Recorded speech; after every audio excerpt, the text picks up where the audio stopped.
Hi friends, I'm going to tell you a quick story about when I was younger and I moved into my first apartment. So I parked the moving truck at the curb and started to unload my things, but the front door was locked. So I had to set down my boxes, take out my key ring. The front door had 2 locks. I tried one key, then another, but neither worked. So I'm like, oh, come on. And I tried again and finally managed to unlock the door and go inside. I'm in at last, I thought. Sometimes you grab the right key and sometimes you get the wrong key. And so I picked up my boxes and I walked into the building because it wasn't an apartment that had an outside door, and walked straight to my apartment, got to the door, and what do you know? There was another locked door. This wasn't going very smoothly. So once again, I got out my keys and worked to unlock that door. And once I had all those doors unlocked, moving the rest of the boxes went so much more quickly. So this story reminds me of the work that you're doing to unlock keywords in your book. There will be times that you figure out keywords right away, and other times when you have to work especially hard, trying a few strategies before you unlock the word. Unlocking word after word after word can be slow and slow you down at first, but once you unlock keywords, they're just like those doors to my apartment building. They stay open, and when you reread, you can move through information more smoothly to open the door into even more knowledge.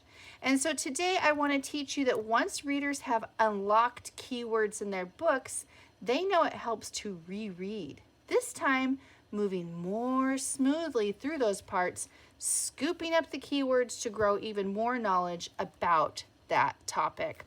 And I wanted to just make sure to say to you, this is a skill that I know we need to use a little more often in our class.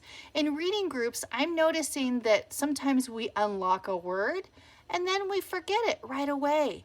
So once you unlock that word the first time, you don't want to have to do that work over and over and over and over again. Put that word in your brain and move forward now that you know that word. So rereading it again helps to put that word in your brain a little more strongly. So last time we read this part and stopped to unlock that word. How do you say that word again? And what does it have to do with tigers?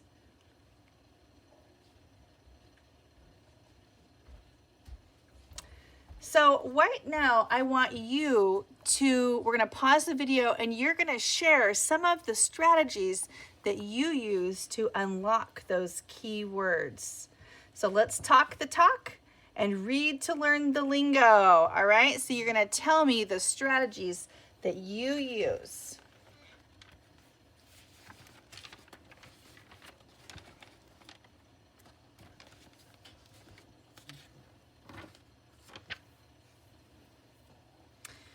Okay, so one of the things that you might do is look for the keywords in those tiger terms, right?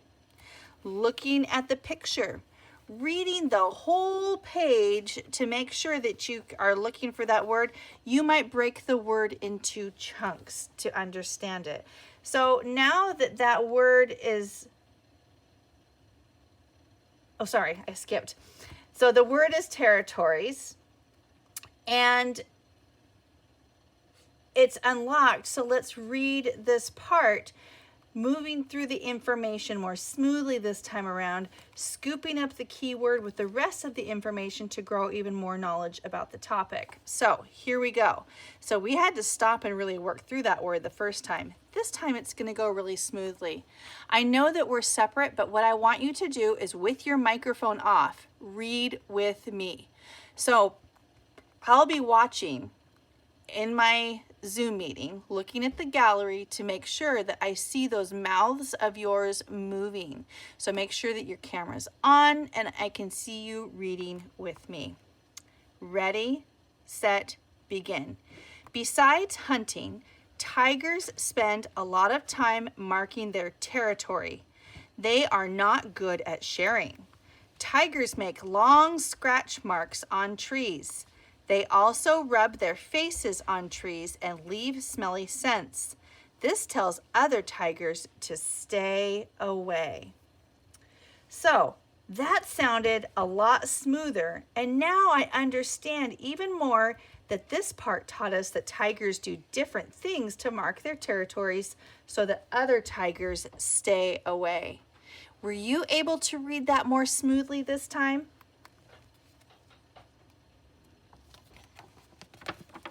All right, and now we're going to look at this page right here. There was another part last time that was a little bit tricky too. It was this word right here. Do you remember what that word is? What does that word mean? There are other parts too, like this word right here. What is that word? And what about that word right there? How did they help us to grow our knowledge about tigers?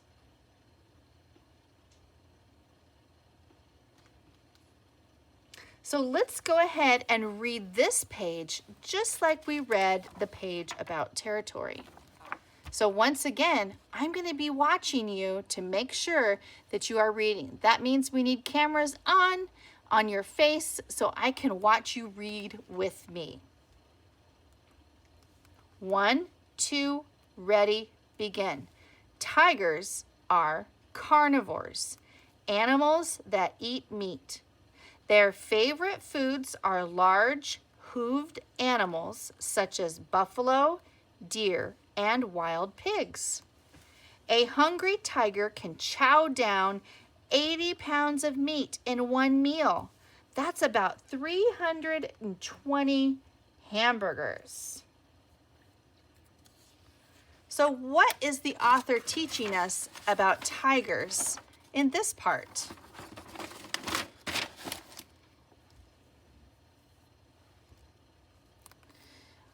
Thank you so much for sharing your thinking. So I know you heard and felt how much smoother and clearer your reading became when you unlocked and then reread those keywords in tigers.